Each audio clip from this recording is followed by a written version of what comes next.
Welcome to Inside News. This is Dale Matthews, and that is Mike Jones. It's me. Hello, Mike Jones. Hello. Thanks for joining us. Yes.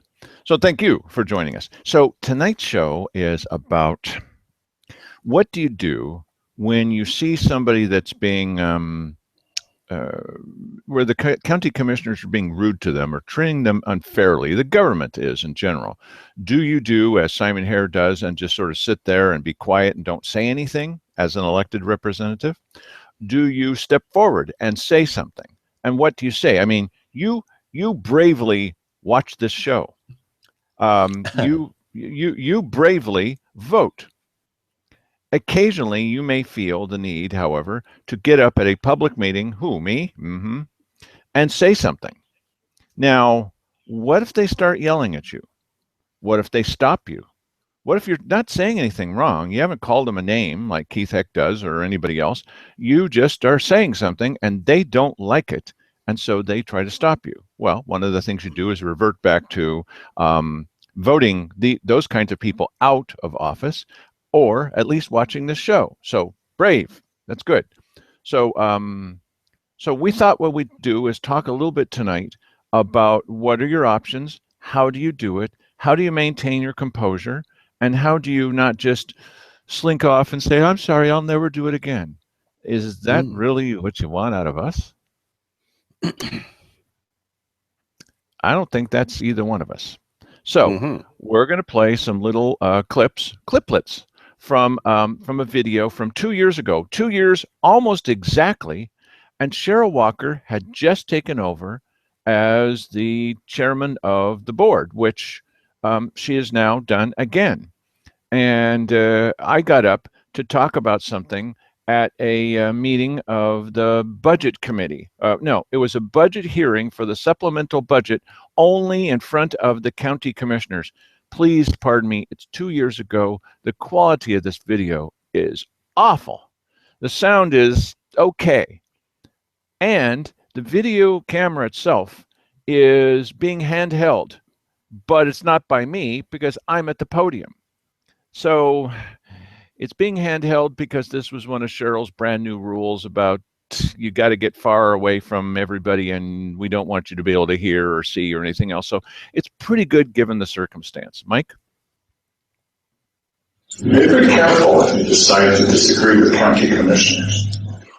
Recently, another citizen disagreed with Keith Heck, and Keith decided to call him a slopehead. For those of you, and it's funny, Keith Heck, for those of you who do not know what a slopehead is, it's a racial bigot term. Yes, it is a derogatory term from the Vietnam era. It's a racial slur used by racists to degrade an Asian or Vietnamese person. We have some of those people here. So this is the kind of thing you may be called if you disagree with Commissioner Keith Heck. Mike? Yeah, and it's odd because I can't think of any other circumstance where one would use that except in that particular context. And for some reason he was using that, I don't know if he didn't know what the heck he was saying or whatever, but it was stupid nonetheless. Well, he's from that era. So, yeah, I think he knew what he was saying. In fact, I asked him afterwards, and so did somebody else. Yeah, but I mean, there wasn't any Asians in the room. No, that's true. It doesn't make any sense, but perhaps to him and others that use that term, it has multiple meanings. Who knows? Well, sure, it's from the Gospel Rescue Mission, where they always call each other slopehead. Right. Go ahead, play the next clip, Mike. That's applied to Asian Americans, similarly to the vulgar word that's used for Negro. Would you put on that was your own interpretation on your own definition? There is no other definition for the word slopehead. It refers to the slant of an Asian person's eyes. It is a racial slur. Anytime. Oh, Okay, here we go. That is not Do to you do have with any mine. control over this meeting? Yes, I resent your insinuation. You're what? Your insinuation, and it's not an insinuation, it's a fact. That's the racial slur he used when someone disagreed with him. And by the way, he's not the chair. So why is he interrupting me? Imagine that you get up and you don't like the fact that someone has called someone else, let's say the black equivalent of slopehead. And so you get up and you say, hey, I don't like it when an elected official calls somebody the N-word, okay? Just to try to be a little polite here tonight. And you shouldn't be saying that that's what I meant. What? Really? Also, he's not the chair. Go ahead. That was what I meant. Madam Chair, do you have any control over your commissioner? So it reminded me of John Harrelson, who used to be our treasurer, who was here in this room last week when you were giving me trouble about a camera in my lap again. I first met County Treasurer John Harrelson when another citizen said, hey, Dale, come over here. You got to hear this guy. And I didn't know who he was. So I said, well, okay. So we go over to talk with a guy. I've told you this story before, John Harrelson. And the citizen says, I went on the website for the county because I was looking for that financial information you said was there, and I couldn't find it anywhere. And Harrelson glances at him and says, well, just go to the website like everybody else. That's what I'm trying to tell you. I went to the website and it wasn't there. And Harrelson stops dead in his tracks. And he looks at the guy and he says, I've got your picture on the wall. And it's under plastic. What? So not long after that, I catch the treasurer saying something similarly outrageous, and I post it. Just that. No comments. So now it's started. Now somehow I am public enemy number one. So he uses the treasurer's office to investigate me. Yes, this is the county in which you live. He begins surveillance of my automobile. This is your county treasurer, John Harrelson. What do you mean? Like, in what way was he surveilling your automobile?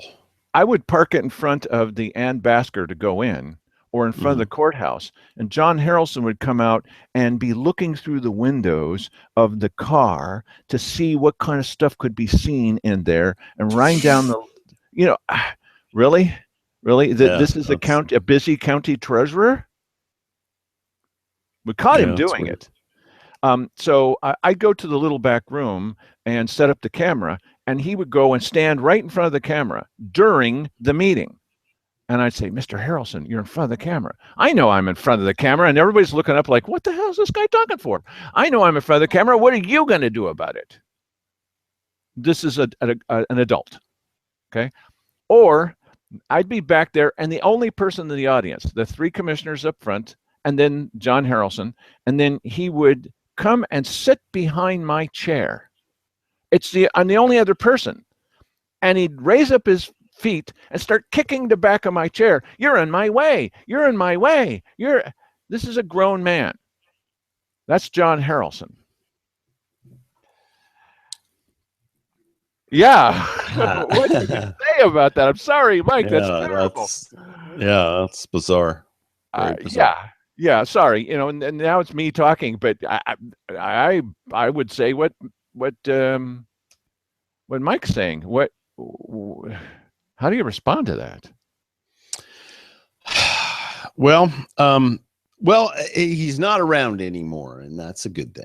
Yes, he's not around anymore. I guess somebody caught a clue about it. Was he replaced in an election after the fact there? Not to run again, and he was replaced by the current treasurer, who he handpicked. But nobody wants to be treasurer. Okay, go ahead. Play a little bit more. John Harrelson was the one. You may recall Keith had, after I quoted him correctly and had the videotape to back it up, called me a lying maggot. He's a sitting commissioner. Yeah, Harrelson was in the audience the week before, and I was making a reference to him when the new chair, Cheryl Walker, she is now the chair again. This is exactly 2 years ago, was quoting rules that don't exist and trying to move the camera far enough away so that we can't see what's happening up front or hear what's going on. And Harrelson's in the audience. And while she's doing these things, his feet and legs are moving back and forth, back and forth, back and forth, his feet and legs, and he's silently clapping his hands together and laughing and laughing and laughing.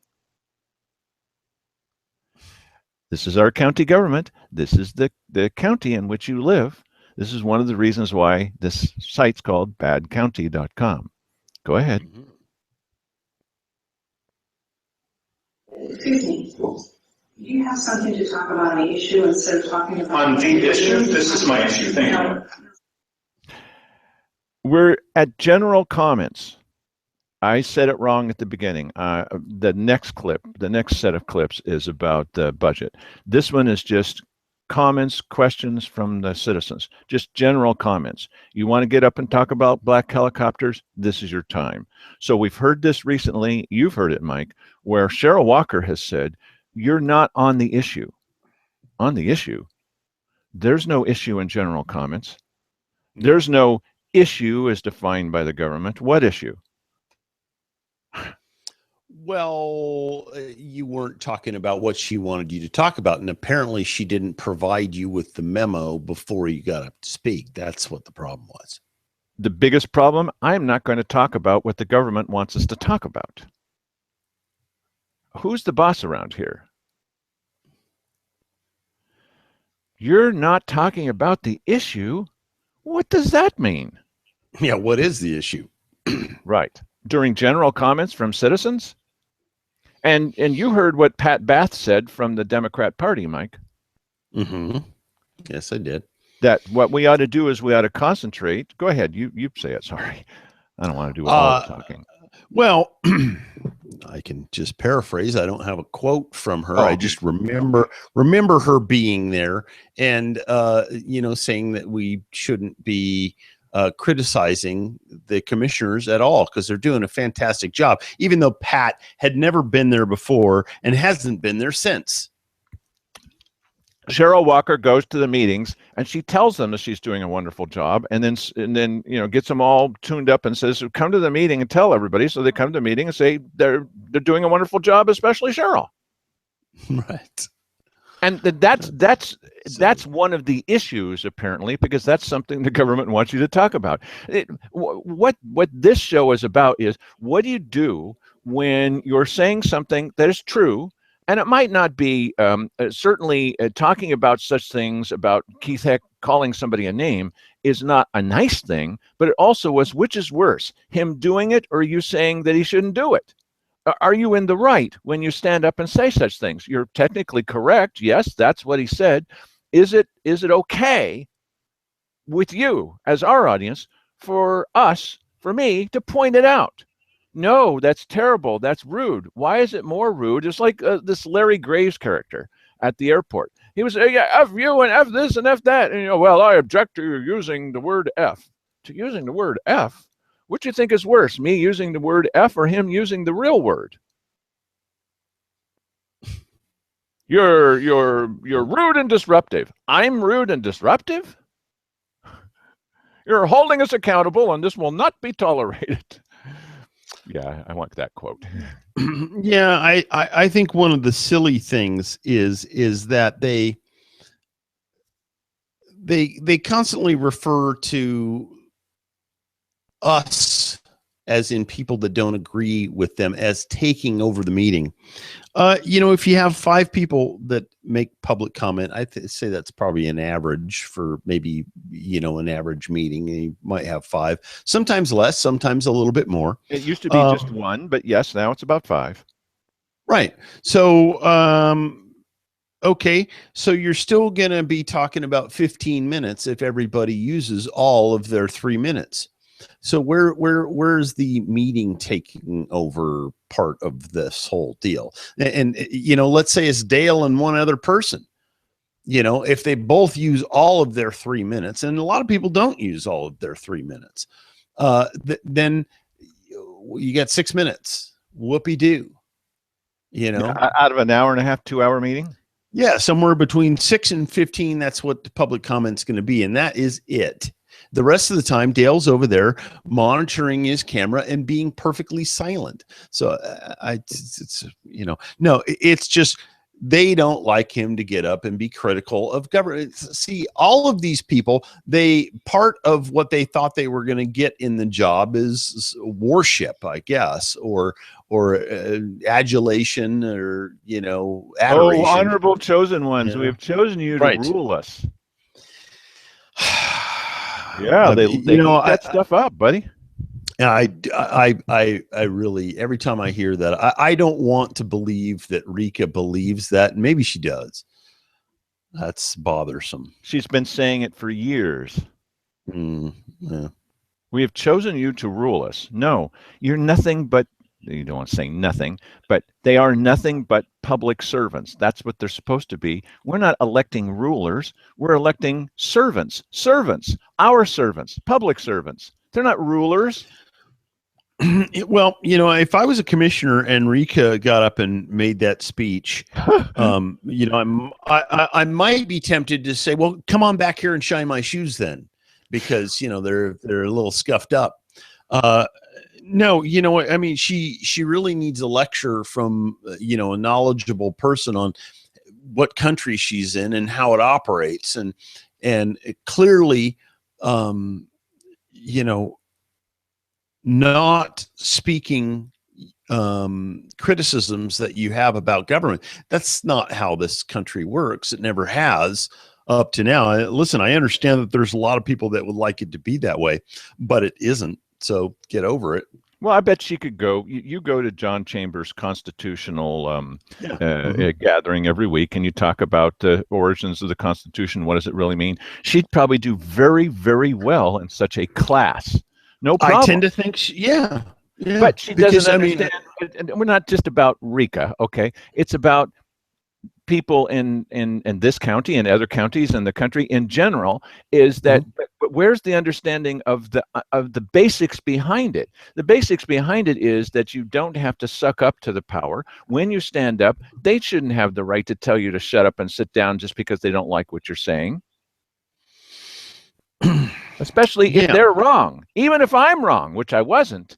But if I am, and see, here's the big thing, and this is the question I have to ask you, Mike. So you're in this situation, and if they start yelling at you and telling you to sit down, you can quietly go sit down. Okay, that is one of the options. That's an option. You can continue talking while they're talking. You can wait till they're done, and then you talk. Now, I've done all of these things. The one I do now is continue talking.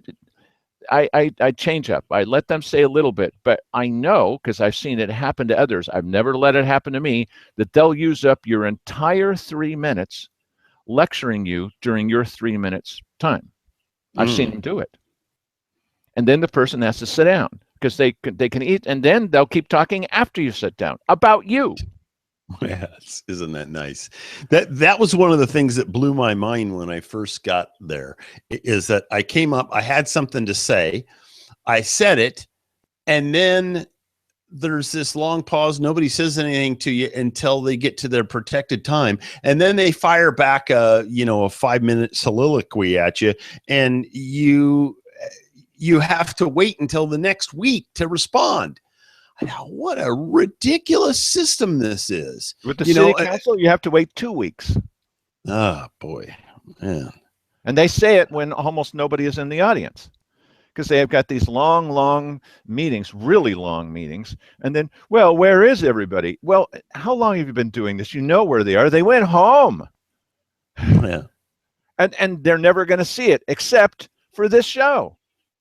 Most of those people are never going to, it's on cable, but most of those people are never going to see it, right? Unless it suddenly becomes a Netflix, adventure. I'm not even there, but Mike is. But, oh, well, and then they're bolstering each other. Why, that really was a rude thing. Yeah, I certainly agree with you. It certainly was. Yes, well, we certainly are the best. Yes, we certainly are. Hey, wait a minute.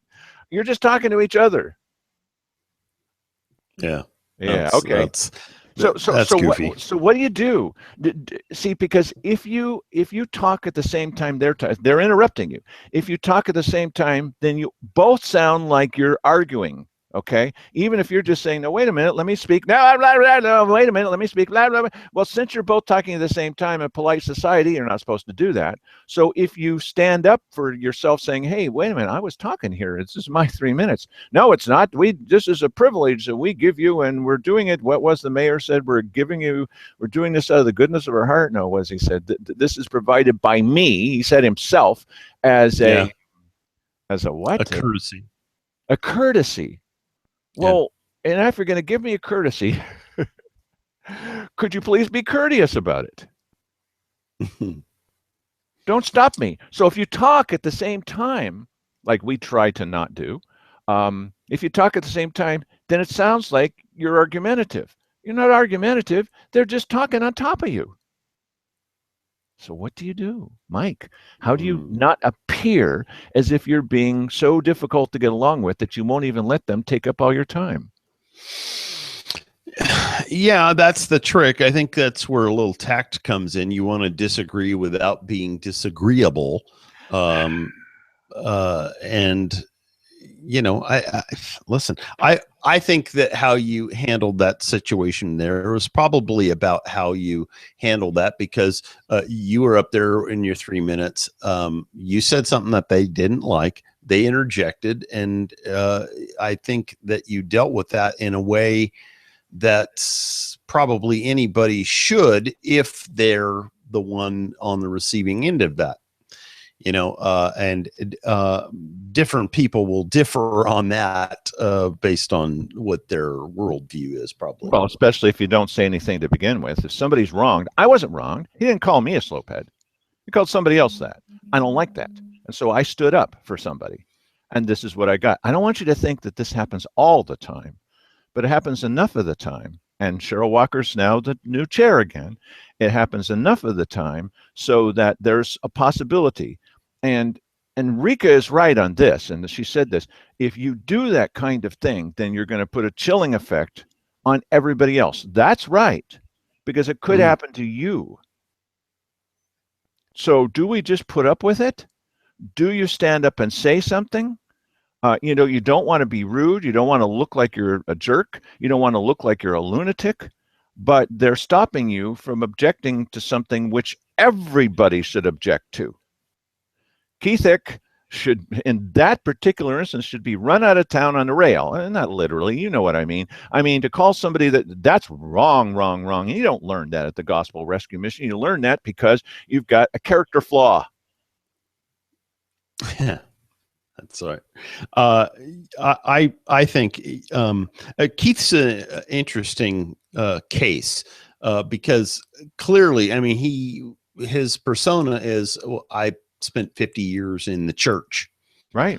But his behavior doesn't really reflect that, or it doesn't reflect what you would hope would be the result of spending 50 years in the church. There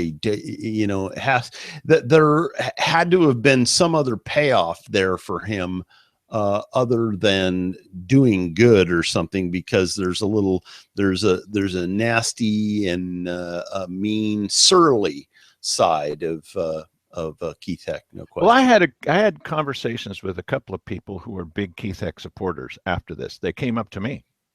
I like Keithick. And I said, no, wait a minute. Okay, I understand you. What do you think about the fact that he called somebody a slopehead?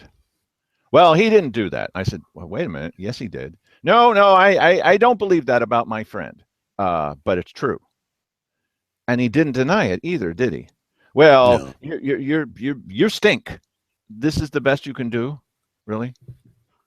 What? Why do you need to bring it up? Why does he need to say it? Should we not speak up when people do such things, especially our elected representatives? How can you continue to support a guy that would say such a thing? Well, he was a gospel. Yeah, I know, but Mike? Anybody who doesn't think that that is fair game hasn't been watching the debates lately. Let me tell you, this last one was a knockdown, drag out. I mean, it was unbelievable, the back and forth. But all of that stuff was fair game. You can think whatever you want. You could say so and so won or so and so won. Doesn't make any difference. The bottom line is that they were going at it, and that is what happens. Don't enter into politics unless you have, the cojones to deal with that sort of thing. Well, one lady said to me, "Why do you have to be so unpleasant? Why can't you get up and talk about happy, positive things?" I said, "No, wait a minute.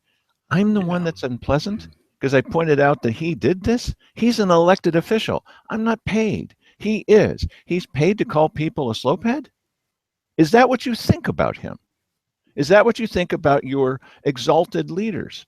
Well, you could be nicer about it. How can I be nicer about this subject, Mike?" Yeah, but listen, you're not going to win somebody like that over, and I'll tell you why.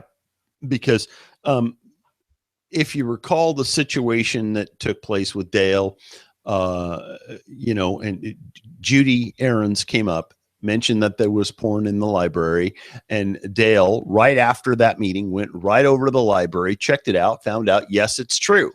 So then, either it was the next week or a couple weeks later, Dale comes back to say what he had found.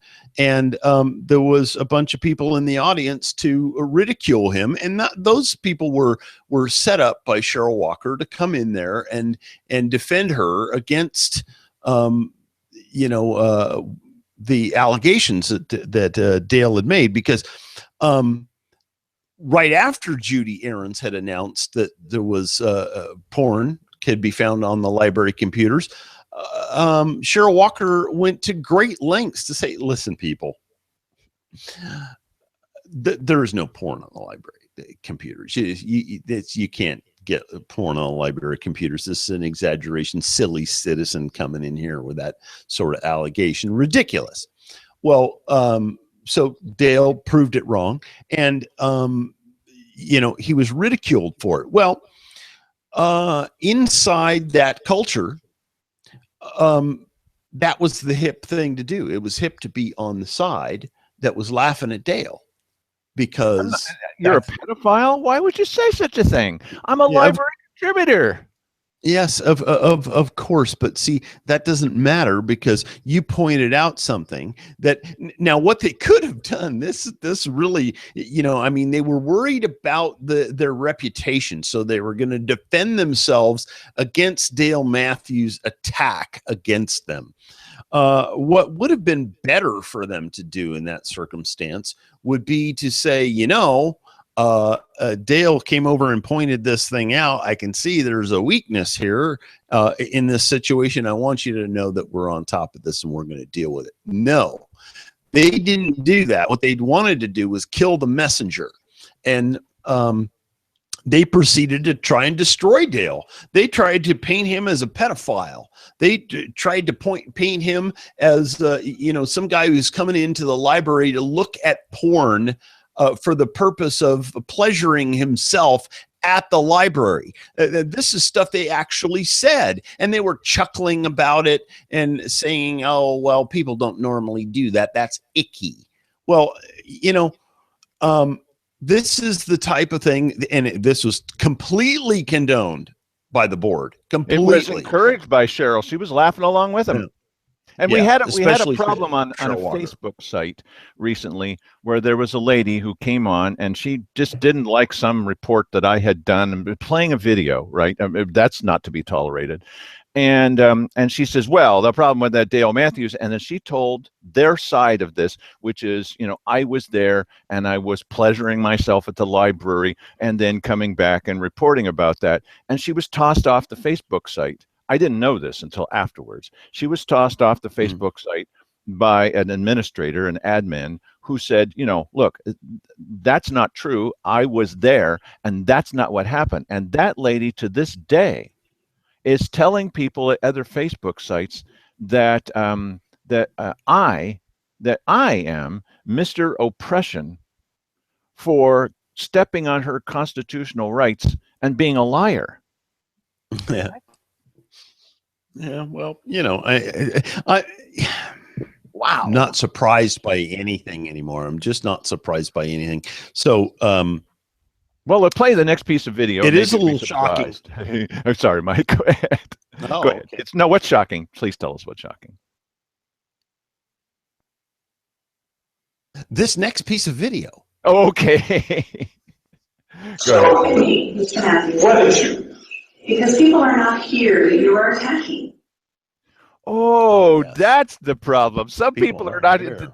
Mike, I picked this one because this was the long one where Cheryl comes up with all kinds of reasons why. See, people are not here that you're attacking. Attacking. I'm attacking somebody? I thought I was defending somebody. So this is this new rule suddenly made up by Cheryl Walker. You can't talk about the president of the United States or his policies because he's not here. You can't talk about Richard Nixon because he's dead. You can't talk about the governor because the governor's not in this room. Really? During comments from citizens, you can't do that. The commissioners can. Yeah, sorry, Mike. Sorry, I'm stepping on you. Yeah. Didn't mean to. This is happening now with Darren Fowler, the mayor. Well, you know, you got to talk about, hey, wait a minute. You do it. So when you do it, that's okay? And we can't? You can't do it because that person's not here. So what started to happen here is that department heads would come in and they would make a rule. They would make a little speech about something. And so, therefore, I think that this is the best idea in the world. And then they'd hightail it out of the room. Because anybody that would come up then afterwards and say something, you can't talk about that department head because that person's not here.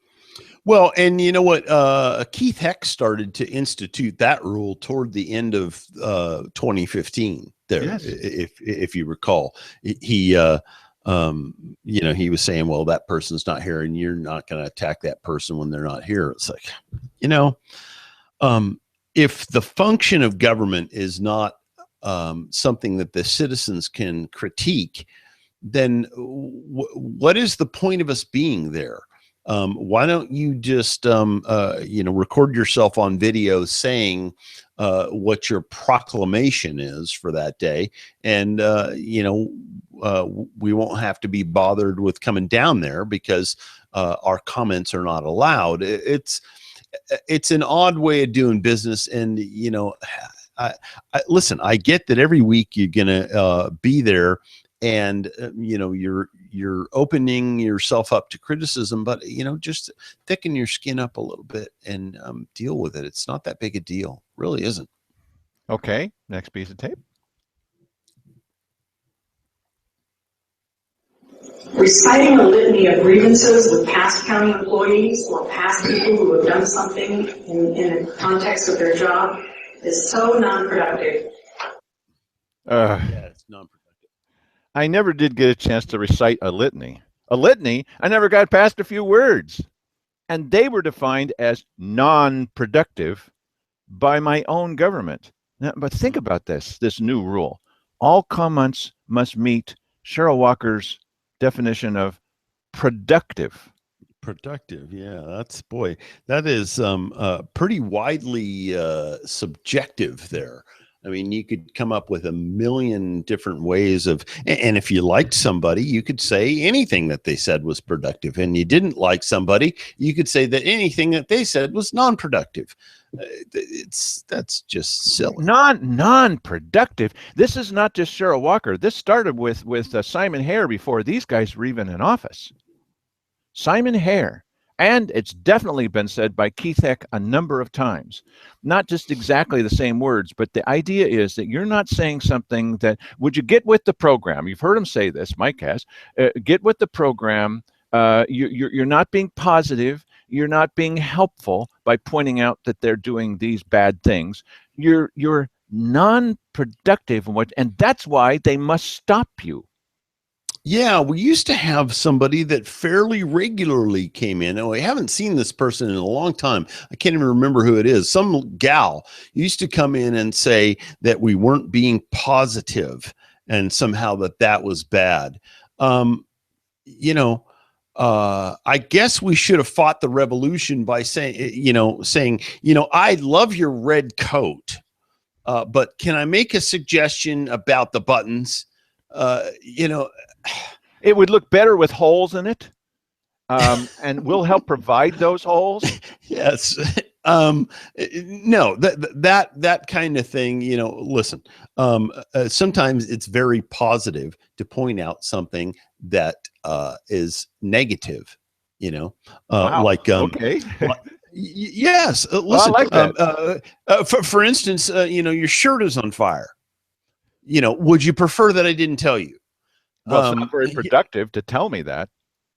I think it is productive to tell you, because then you can, understand that it's time to rip that thing off so you don't get burned. No, it's stupid. There are plenty of things going on in government that are worth criticizing, and that, they should listen to, whether they agree with it or not. No one's telling them that, what I'm saying to you, you have to take to heart. You don't have to do that if you don't want to. You can listen. Remember, 3 I minutes got up to point out that Keith Heck, see, nobody know about this if I hadn't said anything. Keith Heck had called somebody a racial slur. And now, as Cheryl Walker has defined it, I've started to recite a litany of things that were non-productive. I didn't get a chance to say anything, basically. A litany? Go ahead, well, play the next clip. Listen, a litany. It's a long list. And non-productive. I've heard a lot of people get up there and say non-productive things. Okay, it's their time. Yes, and also though, the board did not find those non-productive things to be, objectionable?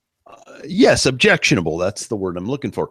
And so that's totally okay. So really, let's understand, this has nothing to do with productivity at all. It has to do with whether or not you like the person. And there's something fundamentally wrong with that in government. If you're making judgments on, the productivity of what somebody says based on a personal bias. Now, I can have a personal bias all day long sitting in that audience, but if you're behind the dais there, you're supposed to have that in your back pocket while you're listening to the people speak. Now, you as our audience have made it crystal clear to us. You want us to hold the county commissioners and other government blather guys accountable, okay? So that's why I do that. I get up every week and I'll say something, and they know it's going to be something. And occasionally, not very often, honestly, I'll say something like, well, that guy that's running public transit is really doing a great job, or this person in serving the public is doing a fantastic job. It's not always easy to find, and it's hard to list on one hand and fill up the fingers with the people who are doing such stuff. But we look for that. I look for that all the time, because it's going to make it sound like I'm not just anything. I'm just a complainer. But you should be able to get up and say something which is true and not have your head handed to you. And you've asked us to continue doing it and said, keep it up, keep doing it. So by extension, they're criticizing what you want out of your watchdogs, out of your journalists. And so when I went to the library to find out whether another citizen was right or not, because I had no idea, why didn't the reporter from the Daily Courier go? or follow up afterwards to see if I was a liar or whatever? Why didn't, what's his name from Keijo? Why didn't they trot on to, don't they? And I'm not talking about the kind of stuff where, oh, I object to somebody talking about, like Huckleberry Finn. No. Nobody, believe me, nobody would say, oh, that's not porn. Oh, yes. This they weren't. They were not interested in the story. No. Is what the thing was, is that that would cast the library board there in a bad light, and they didn't want to do that. Which, listen, I totally understand them not wanting to do it, and it would not have been necessary, period, end of sentence, if the library board had been interested in hearing what was actually going on there, and took it seriously, and promised that perhaps they will do something about it. I guarantee you that nothing has changed over there. Oh, no, I don't believe so. 2 years. It's exactly the same as it was. And the Courier's the place that puts on the front page when the library, and there's nothing wrong with libraries. I grew up in libraries. There's nothing wrong with them. It was because of the porn. I loved them so much. No, the thing is that that it's a bad board. It's a bad board at the, well, I like that lady. All right, then how do you explain this? Well, my explanation is, you stink. Yeah, okay, thank you very much. Next clip. And in my view, is on the edge of slander. No, slander is intentionally stating something that's false, something that you know is false. Like when Keithek claimed, said I was false after I quoted him exactly from the record. Or when Harrelson called me a slimy bastard for quoting him. My mother was a little upset about him calling me a bastard. Okay, so that's false. Slander, Mike, talk a little bit about slander, would you? This makes me upset thinking about my mother. Slander is just, it's actionable, lying, essentially. It's where you are saying something to defame them publicly, and it's damaging and monetarily so. Keep in mind, this is our new chair. She was a chair just exactly 2 years ago. She's chair again. And for those of you interested in law enforcement and justice, this kind of thing is taking place in this building that's right next to the courthouse every week. And this is Cheryl Walker, and, well, play the next clip. Because people are not here to defend themselves. Cheryl Walker's new rules to live by. Go ahead. I cut that too soon. It is hearsay because it happened a long time ago and it's being related by someone else. Yeah, another new definition, hearsay. Yeah, that's one of my favorites. Hearsay is something that happened a long time ago. So we don't have any documented history for you. I'm sorry. It's all hearsay. And also, it happened to somebody else. No, it happened to me directly. Okay. Some of the things she's talking about happened to me directly. So hearsay is something that happened a long time ago. That's why this is just a whole bunch of little stories within one. But these are Cheryl Walker's new rules. You better obey. Go ahead. And those people, for the most part, if they're no longer in office, they've gone back in private lives. They have a right to their privacy. So once you're out of office, no one can talk about you. Well, they can talk about Sandy Casanelli. She's out of office. In Cheryl Walker's new world order, you can always talk about people who oppose her and the government. In fact, you can call them names, which is what this was about. But they can't quote what you say. Has she? No, I realize. I mean, she's only been. Was she the operative chair at this last meeting? Because I wasn't there. She was. Okay. So has she reinstituted any of these crazy things yet, or is that something we just have to look forward to in the next couple We of can weeks? look forward to that until we get rid of these people. There's something wrong with them, Mike. There truly is just something wrong with them. And keep in mind, the other two are just sitting there listening to this, and they're not saying, hey, wait a minute. That's not the definition of slander. They could. Yeah. Yes, they could do that, although I guess the chair has some leeway there or something.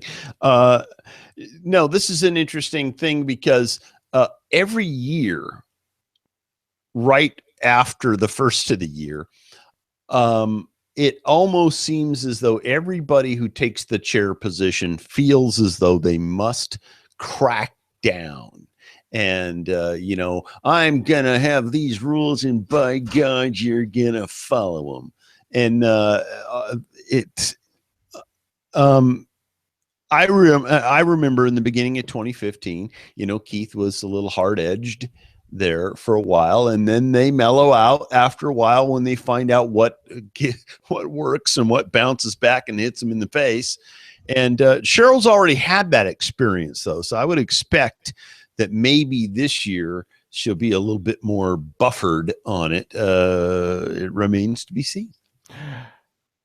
Play the next clip. So I don't think it is appropriate, and I don't think it should take place here or anywhere else in the public forum. Not only are we prohibited from speaking, we can't speak, as she just said, here or anywhere else in a public forum. Anywhere else in a public forum? Really? Well, that's kind of overreaching a little bit, don't you think?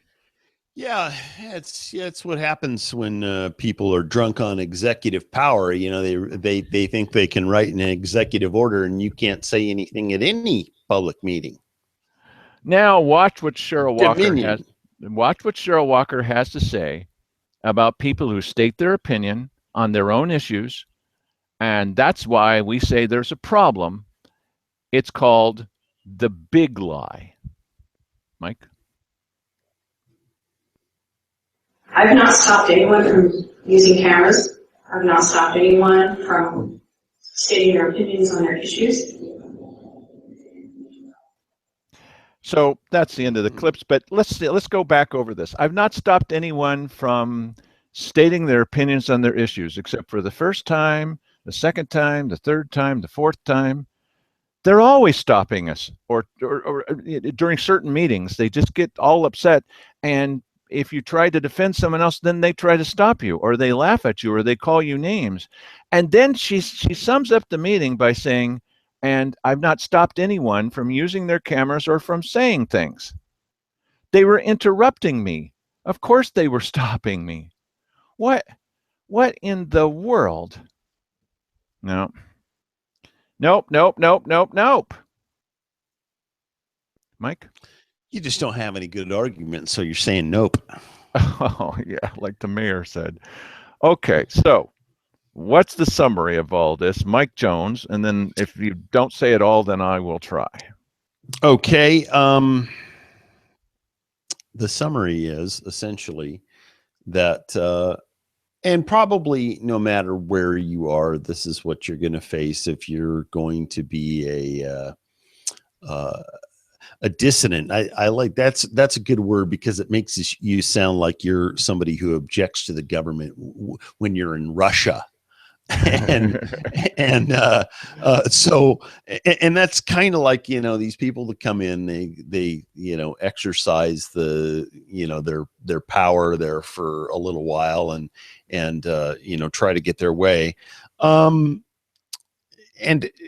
to a certain degree, this is what you're going to be dealing with. I personally think that even if you got a board in there who you thought was fantastic going in, you're ultimately going to end up dealing with this. I'd like to think different, but I don't have any other experience.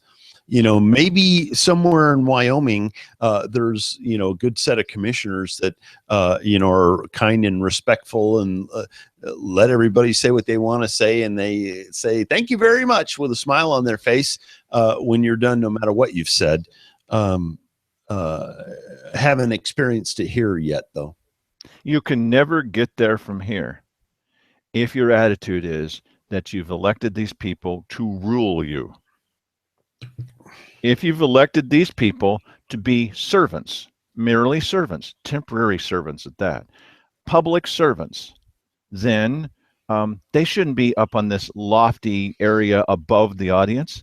Move move four podiums